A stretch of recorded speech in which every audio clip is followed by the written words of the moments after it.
नमस्कार दोस्तों, स्वागत है आपका स्टडी हिंदी यूट्यूब चैनल में। मैं सेल्फ ओम जायसवाल। दोस्तों एसएससी जीडी की जो वैकेंसी आई है उसके लिए क्लासेस स्टार्ट हो गई हैं। मैंने कल से ही आपको देखिए जीके जीएस की क्लास स्टार्ट कर दी है और सारी क्लासेस आपको मिल रही हैं। जीके जीएस की मिलेंगी, रीजनिंग की मिलेंगी, मैथ की मिलेंगी और आपको हिंदी की भी क्लासेस दी जाएंगी। तो आज से हम लोग स्टार्ट करते हैं गणित की क्लास। धीरे धीरे आपको सारे शेड्यूल में बता दूंगा किस किस समय पे कौन कौन सी क्लासेस होंगी।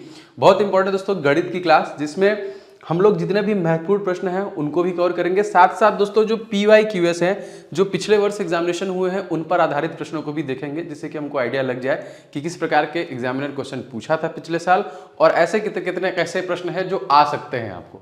तो उन सभी को मैं इस पर्टिकुलर सेशन में कवर करूंगा, सारे क्वेश्चंस को एक तरीके से मिला के। और साथ साथ दोस्तों जैसे ये वाली क्लास है, ये एक तरीके से आपको सारे क्वेश्चंस की प्रैक्टिस कराएगा जो PYQS है और मोस्ट एक्सपेक्टेड है। प्लस मैं टॉपिक भी खत्म करूंगा, मतलब एक सेशन अगर मैंने मैथ लिया तो मैं टॉपिक बना रहा हूँ, हो सकता है आपको दिन में मिले, जैसे परसेंटेज का है, प्रॉफिट एंड लॉस है, टाइम एंड वर्क है, रेशियो प्रोपोर्शन है, एज के जो क्वेश्चन है वो सारे भी मैं आपको कवर, दोनों चीजें साथ साथ चलेंगी। एक सेशन में आपको प्रैक्टिस भी दूंगा और एक सेशन में आपको टॉपिक भी कराता चलूंगा, जिससे कि दोनों चीजें धीरे धीरे कंप्लीट हो जाए। क्योंकि पास दोस्तों समय हमारे पास बिल्कुल नहीं है, 60 दिन का हमारे पास समय है और उसी में दोस्तों सब कुछ कवर करना है। थोड़ा सा एफर्ट लगेगा, मेहनत तो लगेगी भाई, मैं भी मेहनत कर रहा हूँ, आप भी मेहनत कीजिए। इस वाले एग्जामिनेशन को किसी भी हाल में दोस्तों क्लियर करना है। तो इस वीडियो को आप लोग लाइक कर दीजिएगा। अगर चैनल पे नए हैं, एसएससी जीडी की कंप्लीट प्रिपरेशन करना चाहते हैं तो चैनल को सब्सक्राइब जरूर कर लीजिएगा, जिससे कि आपको सारे क्लासेस के नोटिफिकेशन लगातार मिलते रहें। एंड इस वीडियो को अपने दोस्तों के साथ जरूर से शेयर कीजिएगा। चलिए स्टार्ट करते हैं, शुरू करते हैं आज के सबसे पहले क्वेश्चन से। सबसे पहला क्वेश्चन दोस्तों मोस्ट, देखिए बहुत सारे ऐसे फैक्ट्स भी बताऊंगा जो आप लोग गलती करते हैं ना, चीजों को ध्यान दीजिएगा। पहला क्वेश्चन दोस्तों है, कितने प्रतिशत प्रतिवर्ष की साधारण ब्याज की दर से 1800 रुपए की राशि 10 वर्षों में 2700 हो जाएगी। आप चाहें तो इसे लगा भी सकते हैं, चार ऑप्शंस आपको यहां पे दिख रहा है, ठीक है। तो यहां पे देखिए क्या पूछ रहा है, कितने प्रतिशत की प्रतिवर्ष की साधारण ब्याज की दर से। हमको रेट ऑफ इंटरेस्ट पूछ रहा है, आर पूछ रहा है, ठीक है। हमको SI का फॉर्मूला पता है, सिंपल इंटरेस्ट जो है दोस्तों, इसका फॉर्मूला क्या होता है आप सभी पता है, PRT × 100, यही होता है, ठीक है, निकाल लेंगे। हमको सिंपल इंटरेस्ट नहीं पता है, लेकिन हम सिंपल इंटरेस्ट निकाल सकते हैं। कैसे? देखिए जो 2700 है ये 10 वर्ष बाद, मतलब ये मिश्रधन हो गया ना। देखिए 18 वर्ष की जो राशि है 10 वर्ष के बाद 2700 हो सकती है, तो हम कह सकते हैं कि मिश्रधन में से जो है मूलधन आपका 1800 है। अगर हम इसे घटा दें तो जाहिर सी बात है हमको सिंपल इंटरेस्ट यहाँ पे मिल जाएगा। तो SI यहाँ पे दोस्तों कितना हो जाएगा, अगर आप घटाएंगे देखेंगे आपको 900 रुपए जो कि SI मिल गया। अब आपको दोस्तों टाइम दिया हुआ है, अगर हम लोग टाइम की बात करें तो टाइम हमको कितना दिया हुआ है, देखिए 10 वर्ष दिया हुआ है, चलिए ये भी पता चल गया। अब हमको R निकालना है, इसमें फिट कर दीजिए। SI हमको दिया हुआ है 900 दिया हुआ है, और यहाँ पे P है जो हमको यही क्वेश्चन पूछ रहा है ना, कितने, अच्छा RP हमको दिया हुआ है, P भी दिया हुआ हमको 1800, ठीक है। तो ये हो गया आपका 1800। R हमको निकालना है और समय दिया हुआ है 10 और डिवाइड बाई 100। बस इसको आप सॉल्व कर दीजिए, जितना तेज सॉल्व करेंगे उतना तेज सही हो जाएगा आपका। 00 से 00 चला गया, 10 से 10 चला गया। अब इससे हम लोग काट सकते हैं इसको, अगर देखें 18 × 5 = 90, मतलब हम ये कह सकते हैं ना कि R बराबर 90 डिवाइड बाई 18। इसको काटेंगे क्या आ जाएगा, 5। तो ये क्या है, 5% है, क्योंकि हमको रेट ऑफ इंटरेस्ट पूछा था। अब हमारे ऑप्शन देखिए, ऑप्शन नंबर A में 5% है, 12%, तो हमारा पहला वाला ही ऑप्शन जो है दोस्तों सही हो गया। तो देखिए इस प्रकार के सिंपल इंटरेस्ट, कंपाउंड इंटरेस्ट के प्रश्न बनते हैं, ठीक है। दूसरा प्रश्न देखते हैं। अगर आप लोग कोशिश कीजिएगा कि एक बार खुद से लगाइएगा, नहीं आएगा तो फिर हम यहाँ पे सोल्यूशन तो दे ही रहे हैं। दूसरा क्वेश्चन देखते हैं दोस्तों, दो संख्याओं के महत्तम समापवर्तक तथा लघुत्तम समापवर्तक का गुणनफल दिया हुआ है आपको कितना, 216। यदि एक संख्या 12 है तो इन संख्याओं का अनुपात क्या होगा। अच्छा जी, बहुत आसान प्रश्न है, आप चाहें तो इसे लगाइए। देखिए इसमें क्या होता है, इसमें होता है फर्स्ट संख्या इंटू सेकेंड संख्या equal to LCM into HCF, यही होता है लघुत्तम समापवर्तक और महत्तम समापवर्तक, ठीक है। तो इसमें से हमको क्या क्या पता है, हमको पहली संख्या पता है कितना है, देखिए यदि एक संख्या 12 है, ठीक है। दूसरी संख्या हमको नहीं पता है, तो हमने यहाँ पे क्वेश्चन मार्क लिए, हमको ये पता ही नहीं है। अब हमको यहाँ पे LCM और HCF का गुणनफल पता है ना। देखिए दो संख्याओं के महत्तम समापवर्तक था लघुत्तम समापवर्तन का गुणनफल हमको पता है कितना, 216। तो यहाँ पे दोस्तों क्या हो जाएगा, 216 हो गया। बस अब इसको सॉल्व कीजिए। क्वेश्चन मार्क हमने यहाँ रखा है, आप चाहें तो इसको काट सकते हैं डायरेक्ट या फिर छोटा करके, जिस भी तरीके से आप तेजी से चाहें इसे काट सकते हैं। जैसे अगर हमको इसको काटेंगे, देखिए 2 × 12 ये कटेगा 2 1 कम 2 और देखिए ये हो गया। अभी भी इसको और छोटा कर लीजिए, 2 3 6, 2 5 10 और 2 चौका 8। अब 3 से दोस्तों इसको आप डायरेक्ट कर लीजिए। 54 में अगर हम लोग 3 का भाग देंगे तो क्या हो जाएगा, 3 1 कम 3 और आपका बचा कितना 24, मतलब 8 3 के 24, 18 दूनी 36, 18 3 54। तो हमको 18 मिल गया। लेकिन क्या ये आंसर है? नहीं, आंसर नहीं है। हमने क्या किया, हमने दूसरी संख्या पता कर ली। पहली संख्या जो है दोस्तों वो हो गई आपकी 12 और जो आपकी दूसरी संख्या हो गई वो हो गई आपकी 18। यही था ना फर्स्ट जो आपकी यहाँ पे संख्या है इंटू 2, सेकंड संख्या equal to LCM into HCF है। तो यहाँ पे हमने क्या किया, हमने देखिए यहाँ पे पता कर लिया दूसरी संख्या। अब हमसे क्या पूछा है, इन संख्याओं का अनुपात, मतलब हम ये अनुपात निकाल लीजिए भाई, यही हमसे पूछा है। मतलब ये हो गया 12:18, कट जाएगा ये 6 से डायरेक्ट काट दीजिए, 6 दूनी 12, 6 3 18। तो 3:2 का रेशियो हमको मिलेगा जो हमारा क्वेश्चन पूछ रहा था। और हमारे ऑप्शन में देखिए ऑप्शन नंबर बी दिया हुआ है और ये इस क्वेश्चन का आंसर सही हो जाएगा। ठीक है, चलिए तीसरा क्वेश्चन देखते हैं। आप लोग दोस्तों वीडियो को लाइक जरूर कर दीजिएगा, क्लासेस आपको रेगुलर बेसिस पे मिलेंगी। चलिए आगे देखते हैं। एक दुकानदार को 46 रुपए के एक वस्तु के बेचने पर 8% नुकसान होता है, मतलब घाटा होता है, तो 6% लाभ के लिए वस्तु का विक्रय मूल्य क्या होगा। देखिए जब भी मैंने आपको टॉपिक बोला कि मैं आपको टॉपिक भी कवर कराऊंगा, तो टॉपिक अगर आप कवर किए रहेंगे तो इस सब प्रश्नों को सट से कर देंगे, समय बिल्कुल भी नहीं लगेगा। नहीं तो अगर आप बेसिक से भी निकालेंगे थोड़ा बहुत समय लगेगा, क्योंकि हमारे पास समय नहीं है। पहले 25 क्वेश्चन आते थे, अब 20 आ रहे हैं। पहले 90 मिनट का समय मिला था, हमको 60 मिनट का ही समय मिल रहा है। तो भैया 46% की एक वस्तु को बेचने पे 8% का नुकसान हो गया। मतलब कि 46 रुपया वाला जो वस्तु है दोस्तों वो पहले अपने आप में कितने परसेंट था, अपने आप में 100% था। लेकिन इसको बेच के वो नुकसान, बेचने पर 8% का नुकसान होता है। मतलब ये अब जो 100% था 8% नुकसान बचा, तो ये वैल्यू कितना रह गया, ये 92% ही रह गया। तो हम ये कह सकते हैं कि 92% जो है दोस्तों, 46 जो है दोस्तों 92% है। समझिए बात को, अगर आप परसेंटेज लगाए होंगे, मैं पढ़ाऊंगा बहुत अच्छे तरीके से। अब कह रहा है 6% लाभ कमाने के लिए वस्तु का क्रय मूल्य क्या है। 6% लाभ कमाना है उसको। अब हमको टोटल वैल्यू निकालना है, तो हम कैसे बनाएंगे इसको, हम इसी 46 में 92 का भाग देके 100 कर देंगे, तो हम इसको 100% बना लेंगे। ये हो गया आपका 100%। इस पे हमको क्या चाहिए, 6% का लाभ चाहिए। तो 6% मतलब 100% प्लस 6% मतलब 106%। तो इसमें भैया हम लोग 106% इसका कर देते हैं, 106 गुणे 100। बस यही सिंपल सा कैलकुलेशन था। आप जितना तेजी से समझेंगे क्वेश्चन को उतनी तेजी से सॉल्व कर लेंगे। तो इसको काटिए, कट जाएगा, 100 से 100 काट देंगे हम लोग। 46 से 2 बार में कट जाएगा, हमको लग रहा है 2 बार में ये कट गया। अब 2 बार में इसको भी काटेंगे, 2 5 10, 2 3 6, 53 हमारा आ गया। तो उस वस्तु का विक्रय मूल्य हमसे पूछा हुआ है और हमारे ऑप्शन में 53 दिया हुआ, देखिए 53 भी हमको मिल गया। मतलब कि वो 46 रुपए में बेचता है और 8% उसको हानि होती है। वो वैल्यू कितनी होती है, 92, उसको हमने 100 किया और 6% लाभ के लिए वस्तु का विक्रय मूल्य। हमको अब लाभ कमाना है 6%, तो हमने 100 के ऊपर 106% इसका निकाल दिया, जो हमको कितना मिला 53। और ये 53 देखिए आपका ऑप्शन नंबर डी में दिया हुआ है। यही इस क्वेश्चन का सही आंसर हो जाएगा। ठीक है, कोई दिक्कत नहीं है अगर आपको नहीं समझ में आ रहा है। मैंने अभी तक मैथ का टॉपिक पढ़ाया नहीं है, लेकिन मैं आपसे प्रॉमिस करता हूं कि मैथ के सारे टॉपिक वाइज मैं आपको वीडियो दूंगा, एकदम टेंशन मत लीजिएगा, तब आपको बहुत अच्छे समझ में आएगा। लेकिन जो लोग पढ़े होंगे वो तो समझ गए होंगे इसको। चलिए आगे देखते हैं। एक देखिए राम है, राम एक काम को 5 दिन में कर सकता है, ठीक है, जबकि हरि जो है अकेले वह काम को 6 दिनों में कर सकता है। टाइम एंड वर्क है।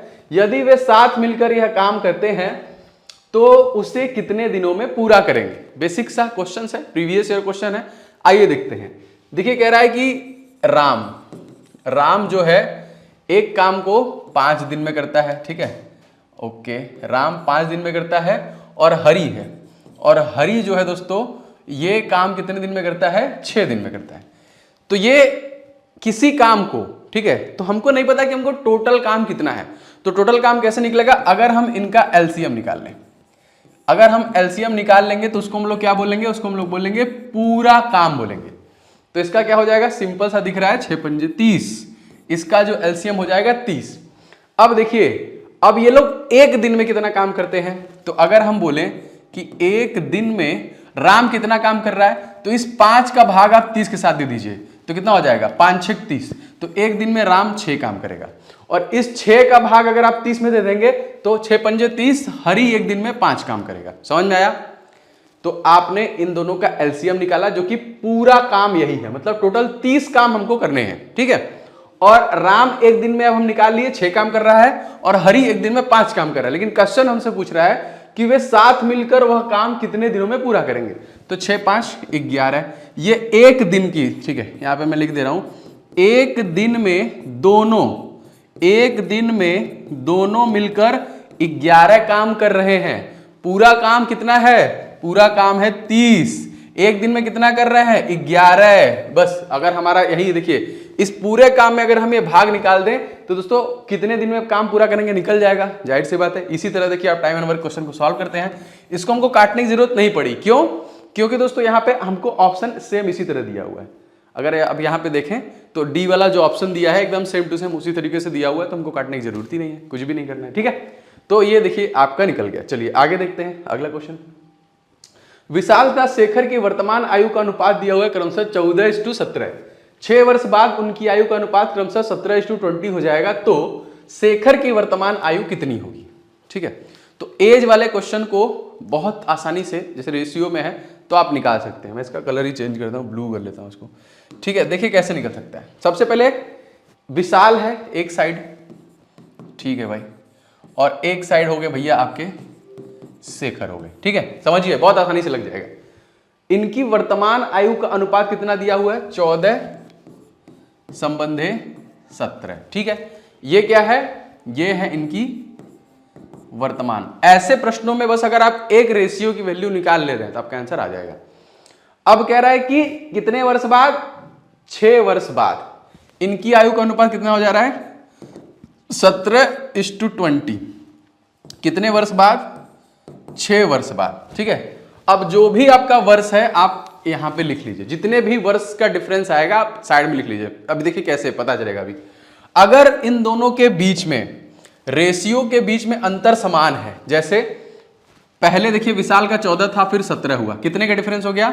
3 का डिफरेंस हो गया इधर, और इसका भी 17 था फिर 20 हो गया इधर। देखिए अगर दोनों में अंतर समान है तो हम ये डायरेक्ट कह सकते हैं कि 3 रेशियो, हम ये कह सकते हैं 3 रेशियो इक्वल टू 6 वर्ष। ये जो 6 वर्ष दिया हुआ है, ठीक है। अगर अंतर समान नहीं होगा तो भी बताऊंगा मैं आपको। तो हमने जैसे ही 3 रेशियो निकाला, हम एक रेशियो भी निकाल सकते हैं।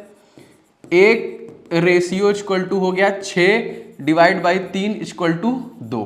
तो हमने एक रेशियो की वैल्यू निकाल दी 2। अब यहीं पे आपका सारा क्वेश्चन खत्म हो गया। बोलेंगे सर कैसे?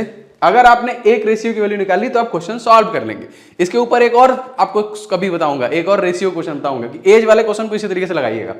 तो अब हमसे क्या पूछा है कि तो शेखर की वर्तमान आयु कितनी होगी? तो शेखर की जो वर्तमान आयु है, शेखर की जो वर्तमान आयु है वो है 17, ठीक है। लेकिन यहाँ पे एक रेशियो की वैल्यू क्या है? 2। तो जाहिर सी बात है 17 में अगर हम 2 का गुणा कर दें तो हमको निकल के आ जाएगा 34 वर्ष। और देखिए ये इसका सही आंसर हो जाएगा।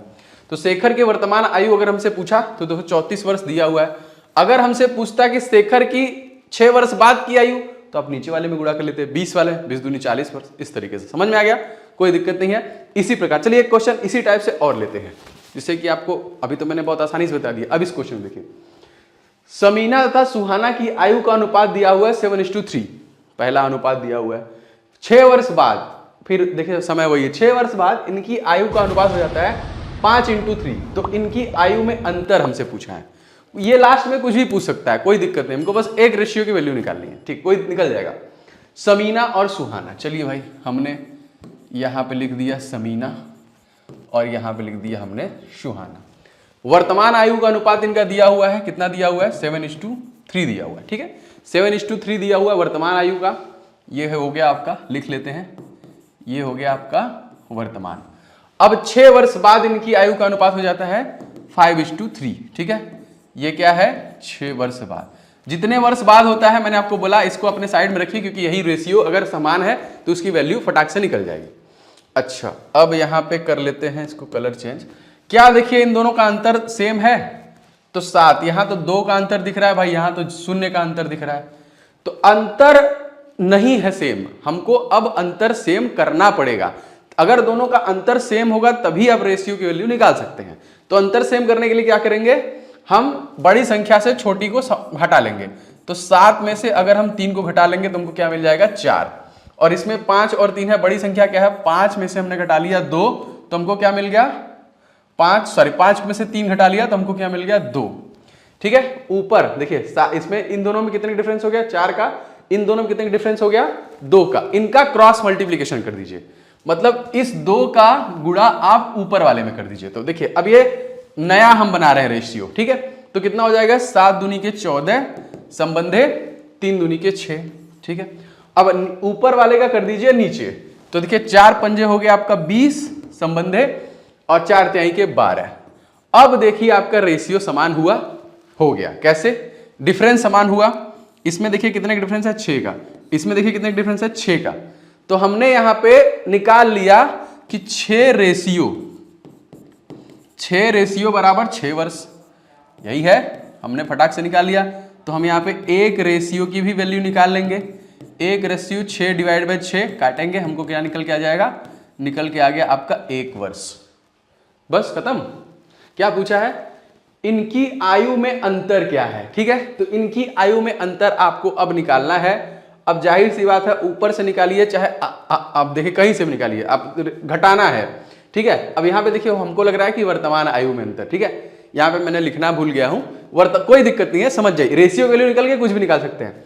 इनकी वर्तमान आयु का अंतर अगर हम इन दोनों रेशियो घटा दें आपस में, तो इन दोनों को देखिए रेशियो में अगर हम घटा दें तो 14 में से अगर हम 6 घटा दें कितना मिल जाएगा 8 मिल गया। बस 8 में 1 रेशियो की वैल्यू हमने 1 ही निकाली है तो 8 वर्ष आ गया। तो इनके जो वर्तमान आयु में अंतर था वो आ गया आपका 8 वर्ष। तो यहाँ पे देखिए ऑप्शन नंबर ए इस क्वेश्चन का बिल्कुल करेक्ट हो गया। बस इसी तरीके से सारे क्वेश्चन सॉल्व होंगे रेशियो वाले। ठीक है, अब एक क्वेश्चन एज से हटके करते हैं, जैसे देखिए इस टाइप के क्वेश्चन जो आपसे अनुपात वाले पूछते हैं। ठीक है, तो अब यहाँ पे देखिए क्वेश्चन क्या है कि रवि और सुमन का वेतन जो है दोस्तों 2:3 के अनुपात में है। ठीक है, इनके वेतन का अनुपात है, यदि प्रत्येक के वेतन में 3000 की वृद्धि हुई तो नया अनुपात 35 संबंधित 30 हो जाता है। तो सुमन का नया वेतन क्या होगा, आपको यहाँ पे वेतन बताना है, बहुत आसानी से ये भी निकल जाएगा।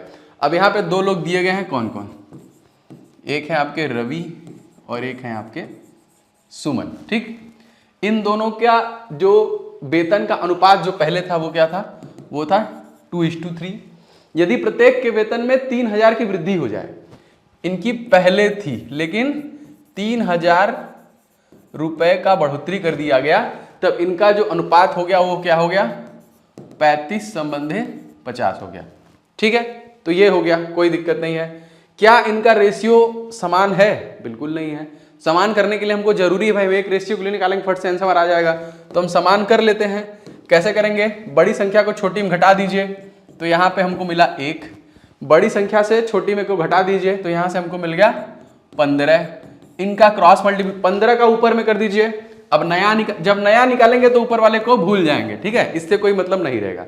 तो 15 दूनी हो गया आपका 30 और 15 तिया हो गया आपका 45। ठीक है, बीच में रेशियो लगा दिया, और नीचे वाला क्योंकि 1 से गुणा करना है तो सेम ही रहेगा, तो 35 और ये हो गया आपका 50। अब देखिए क्या इनका बराबर डिफरेंस सेम है, डिफरेंस देखिए 45 और 50 यहाँ पे डिफरेंस 5 का है, 30 और 35 यहाँ पे डिफरेंस 5 का है। अब हम ये कह सकते हैं कि 5 रेशियो इक्वल टू 3000। ठीक, हम एक रेशियो की वैल्यू निकाल लेते हैं, तो आप आराम से देख सकते हैं कि 5 से काटेंगे 5 छक 30, मतलब एक रेशियो आपका आ जाएगा 600 रुपया। अब हमसे क्वेश्चन क्या पूछा है देख लेते हैं। एक रेशियो की हमने वैल्यू निकाली 600 रुपये ना, तो हमसे पूछा है कि सुमन का नया वेतन क्या होगा। जब हमने रेशियो कन्वर्ट किया तो हमको इसको भूल जाना है, हमको नया देखना है। जब वेतन बढ़ा तो रवि इधर है सुमन इधर है, सुमन का जो नया था वो कितना हो गया 50 हो गया, क्योंकि हमने कन्वर्ट किया उसको तो 50 ही था। इस 50 में एक रेशियो की वैल्यू का गुणा कर दीजिए तो कितना हो जाएगा भैया 6 पंजे 30,000 रुपए, और यही इसका सही आंसर भी हो जाएगा। मतलब कि सुमन ही है ना, हाँ, सुमन का जो नया वेतन आएगा वो ऑप्शन नंबर सी आएगा, जो कि है आपका 30,000 रुपए। तो देखिए ratio, proportion, time and work, ये सारी चीजें मैं आपको टॉपिक वाइज पढ़ाऊंगा। इस प्रकार के प्रश्नों से आप एक तरीके से बूस्ट कर पाएंगे, चेक कर पाएंगे कैसे कैसे प्रश्न एग्जामिनर लास्ट में पूछा है, इसलिए इस प्रकार से प्रश्न मैं आपको करा रहा हूं। ठीक है, चलिए भाई आगे देखिए, एक दुकानदार किसी वस्तु के अंकित मूल्य पर 22% की छूट देता है और फिर 20% लाभ प्राप्त करता है। यदि वस्तु की लागत 520 है तो उसका अंकित मूल्य ज्ञात कीजिए। ठीक है, तो अंकित मूल्य ज्ञात करना है। पहले देखिए समझिए इस क्वेश्चन को थोड़ा सा, देखिए इस प्रकार के क्वेश्चन थोड़ा सा घुमाते हैं थ्योरी वाले। वस्तु की लागत जो कि 520 रुपए है, इस पे 20% का लाभ प्राप्त करता है। कितना पड़ता है? 20% का लाभ वो प्राप्त करता है। ठीक है, लेकिन अंकित मूल्य पर 22% की छूट देता है। तो हमको नहीं पता कि अंकित मूल्य, हमको पता ही नहीं कि क्या है। जो भी अंकित मूल्य है उस पर वो क्या करता है? 22% का डिस्काउंट दे देता है। ठीक है, 22% का छूट दे देता है। समझिए बहुत आसान प्रश्न है, समझ में आ जाएगा अभी। तो 22% की अंकित मूल्य को हमको नहीं पता है ना, हमसे अंकित मूल्य ही पूछ रहा है। तो अंकित मूल्य पे 22% की उसने क्या दे दी? छूट, और उसको 20% का लाभ हो गया। तो देखिए 520 जो था इस पे वो 20% का लाभ कमाया। मतलब हम ये कह सकते हैं कि 520 जो है ये आपका 120%, मतलब 520 का 120% निकालेंगे तो हमको हम ये कह सकते हैं कि 520 का अगर हम 120% निकालें, ये क्या है? ये है आपका क्रय मूल्य। ठीक है, ये आपका देखिए क्रय मूल्य है ना। तो 520 का 120% है, प्लस यहां पे अंकित मूल्य पे जब वो 22% का डिस्काउंट दिया है, मतलब यहां पे 78% की वैल्यू हो जाएगी। 22 100 में से घटेगा तो 78 हो जाएगा। तो अगर हम इसमें 78 का भाग दे और 100 से गुणा कर दें तो हम उसका अंकित मूल्य निकाल सकते हैं। यही देखिए है, क्वेश्चन को बस घुमाया गया है। क्वेश्चन को क्या किया गया है? घुमाया गया है कि आपको समझ में आए। इसको बहुत आसानी से भी लगा सकते हैं ना। कैसे लगा सकते हैं? एक लाइन में भी लग सकता है। किसी वस्तु के अंकित मूल्य पर 22% की छूट देता है और फिर 20% का लाभ प्राप्त करता है। अगर उसकी लागत 520 थी तो 520 अपने आप में 100% था, 20% लाभ कमाता है, मतलब हो गया कितना? 120%। ठीक है, अब इसमें 22% अंकित मूल्य पे 22% का डिस्काउंट देता है, तो जाहिर सी बात है वैल्यू कितनी रहेगी? 78। 78 से भाग देके आप 100 से गुणा कर लीजिए। इसको भी सॉल्व करेंगे तो फट से आपका एक लाइन में आ गया। लेकिन मैं आपको थोड़ा सा समझाने में समय लिया कि आपको चीजें समझ में आए। अब आप इसको सॉल्व कर दीजिए, आपका आंसर आ जाएगा। तो करते हैं सॉल्व इसको। एक देखिए 100 से 100 पूरा कट गया। 13 से अगर हम दोस्तों काटें इसको तो 13 चौका 52, ये हो गया 40, और 13 पच्चे 65, 13 छांग 78, ये आपका 6 बार में चला गया। और 6 से अगर हम इसको काटें तो 6 दूनी के 12, ये हो गया 20। अब इन दोनों का गुणा कर दीजिए, कितना हो जाएगा आपका? 4 दूनी 8, 800।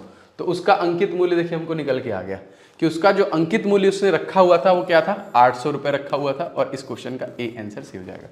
तो दोनों तरीके से लगा सकते हैं, जिसमें आपको लगता है तेजी से लगेगा उस तरीके से लगा के आप आंसर को सॉल्व कर सकते हैं। चलिए देखते हैं हम 9वां क्वेश्चन। एक परीक्षा में गणित के 66% और अंग्रेजी के 70% अभ्यर्थी क्या हुए? पास हुए, उत्तीर्ण हुए। ठीक है, यदि दोनों, देखिए यदि 20% अभ्यर्थी दोनों विषयों में फेल हो गए, अनुत्तीर्ण हुए, और 350% अभ्यर्थी दोनों विषयों में उत्तीर्ण हुए। अब यहां पे क्लू है, उत्तीर्ण वाले में 350 हुए, कितने हैं? अगर पास हम निकाल लें दोनों विषयों में, कितने प्रतिशत भी निकालेंगे तभी भी हमारा आ जाएगा। तो सिंपल क्या करना है, सबको जोड़ लीजिए, 100 में से माइनस कर लीजिए। आप पास निकाल लेंगे, मतलब 66% प्लस 70% और प्लस 20%। ठीक है, इन तीनों को आप जोड़िए और इसको 100 से माइनस कर लीजिए, तो दोनों विषयों में पास का परसेंटेज निकाल लेंगे। तो कितना हो जाएगा? 7 6 13, 136 20, 156। तो 156% माइनस 100%, तो जाहिर सी बात है कितना निकल जाए? 56%। तो ये 56% ऐसे विद्यार्थी हैं जो दोनों विषयों में क्या है? उत्तीर्ण है, पास है। अब क्या पूछ रहा है? 350 अभ्यर्थी दोनों विषयों में उत्तीर्ण है, मतलब 56% जो है दोस्तों ये 350 स्टूडेंट्स के बराबर है। हम ये कह सकते हैं, यही बात हुआ। हमसे क्या पूछ रहा है कि कितने अभ्यर्थी परीक्षा में बैठे थे? 100% निकाल दीजिए। तो 100% निकालने के लिए क्या होता है? 350 डिवाइड बाई 56 इंटू 100। अब काटिए, 7 बटे 56, 7 पचे 35। ठीक है, और कट जाएगा, 50 है ना ऊपर, कट जाएगा भाई। इसको कर लेते हैं 25, इसको कर लेते हैं 4। ठीक है, 4 से देखिए हम 100 को भी काट सकते हैं, 25 बार में कट जाएगा, मतलब 25 गुणे 25, तो कितना हो जाएगा आपका? 625। तो हमसे देखिए निकल के आ गया कि कितने अभ्यर्थी हैं जो परीक्षा में बैठे थे, तो टोटल देखिए 625 अभ्यर्थी थे दोस्तों जो परीक्षा में बैठे थे। ये देखिए इस तरीके से क्वेश्चन आप निकाल सकते हैं आसानी से। चलिए 10वां क्वेश्चन देखते हैं। पाइप एंड सिस्टम से है, बहुत आसानी से आप इस प्रश्न को भी लगा सकते हैं। देखिए दो पाइप है ए और बी जो कि क्रमशः 12 मिनट और 15 मिनट में एक टैंक को भर सकते हैं। ठीक है, जब एक आउटलेट मतलब लगाया गया बाहर पानी निकालने के लिए सी को, मतलब सी भी खोल दिया गया जो पानी बाहर निकालता है, तो तीनों पाइप को अगर हम एक साथ खोल दें तो 10 मिनट में वो भर जा रहा है। ठीक है, तो सी अकेले कितने मिनट में पूरा टैंक खाली कर सकता है? समझ, इसको भी अगर चाहें तो आप फट से लगा सकते हैं। एक बार समझिए क्या कह रहा है। मतलब मान लीजिए कोई टैंक है, इसमें ए अगर भरेगा तो उसको लगेगा 12 मिनट, अगर इसमें बी भरेगा तो उसको लगेगा 15 मिनट। लेकिन सी क्या कर रहा है? खाली कर रहा है, इसका दिया नहीं, इसका निकालना है। लेकिन कह रहा है कि ए भरे और बी भरे और सी खाली कर दे तो हमको समय लगेगा 10 मिनट का।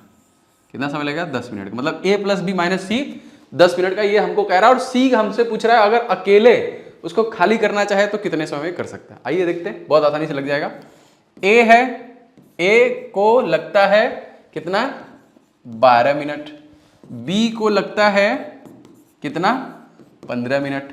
और ए प्लस बी माइनस सी को लगता है 10 मिनट। अगर हम इन तीनों का एलसीएम निकाल लें तो हम टैंक का लीटर निकाल लेंगे कितना इनको पानी भरना है। तो 10 का सबसे कम छोटी संख्या है, 10, 20, 30 में 15 जाएगा, 12 जाएगा, 40, 50, 60 हो जाएगा इसका एलसीएम, जिसमें तीनों संख्याएं विभाज्य हो जाएंगी। ये क्या है? ये इतने लीटर की टैंक हो गई। अब ये 1 मिनट में कितना भर सकते हैं ये निकाल लीजिए। तो 12 में 60 का भाग दे लीजिए तो भैया कितना आ जाएगा? 12 पंजे 60। तो ए 1 मिनट में 5 लीटर भरेगा, बी 15 चौका 60, 1 लीटर में 1 मिनट में 4 लीटर भरेगा। और इसको अगर हम देखें इन तीनों को, जो 10 मिनट है तो इनको 6 लगेगा। क्या लगेगा? 6 लगेगा, मिनट लगेगा। ठीक है, सॉरी 6 लीटर लगेगा। इनको देखिए जो 10 मिनट है तो इनको जो है इन तीनों को 6 मिनट लगेगा उस टैंक 1 मिनट में, मतलब 1 मिनट में ये तीनों 6 लीटर टैंक को भरेंगे। क्लियर? अब हमको देखिए यही से क्वेश्चन हमारा, अगर हम सी को निकाल लें, ए प्लस बी और माइनस सी इक्वल टू आपको 6 दे दिया है। ये 6 क्या है? 6 है आपका लीटर। हमको समय पूछ रहा है, बताऊंगा। ए प्लस बी कितना लीटर भरते हैं? 5 4 9 minus C equal to 6 litre. तो सी इक्वल टू क्या हो जाएगा? सी इक्वल टू हो जाएगा 9 माइनस 6 मतलब 3। ये 3 क्या है? लीटर है। जब हम ए का हमने पता किया था 12 मिनट लिया था, 15 मिनट लिया था। अब सी का पता करने के लिए 60 लीटर में अगर हम 3 का भाग दे दें, मतलब हम कह सकते हैं कि 1 मिनट में ये 3 लीटर भरता है। ठीक है, सी की बात कर रहे हैं। तो जाहिर सी बात है 60 लीटर टैंक भरने के लिए 60 डिवाइड बाई हम कर लेंगे 3, काटेंगे 2 3 6, 20 मिनट का समय इसको लग जाएगा। हमारे पास ऑप्शन है, ऑप्शन नंबर बी में देखिए दिया हुआ है और यही इसका सही आंसर हो जाएगा ना। तो देखिए हमने इसकी वैल्यू निकाली कि 1 मिनट में कितने लीटर भर सकता है। जैसे ए 12 मिनट में ए जो है 1 मिनट में 5 लीटर भर सकता है, बी 1 मिनट में 4 लीटर भर सकता है, तो सी 1 मिनट में 3 लीटर भर सकता है। तो इसी प्रकार से हमने उसका टोटल टाइम निकाल लिया। तो कितना आया? 20 मिनट का समय आया। 20 मिनट इसको खाली करने में लगेगा, क्योंकि ये घटा रहा है ना, माइनस है। तो ये क्या कर रहा है? इसको जो टैंक को खाली करने में जो कि 20 मिनट का समय लगेगा। तो इस प्रकार से देखिए प्रश्न आपके परीक्षा में बनेंगे। होप कि आपको अच्छा लगा होगा। ये सेशन कंटिन्यू रहेगा। आप लोग जरूर से वीडियो को लाइक एंड शेयर कीजिएगा, बताइएगा। और आप लोग क्वेश्चन को पॉज करके लगाया भी करिए, इससे आपकी प्रैक्टिस भी रहेगी और मैं टॉपिक वाइज भी आपको मैथ कवर कर दूंगा। वीडियो पसंद आया होगा तो लाइक शेयर कीजिएगा, अपने दोस्तों के साथ भी जरूर शेयर कीजिएगा। चैनल पर नए होंगे तो सब्सक्राइब करके बेल बटन को ऑन कर लेंगे, तो लगातार आपको क्लासेस के नोटिफिकेशन मिलते रहेंगे। मिलेंगे नेक्स्ट वीडियो में। जय हिंद।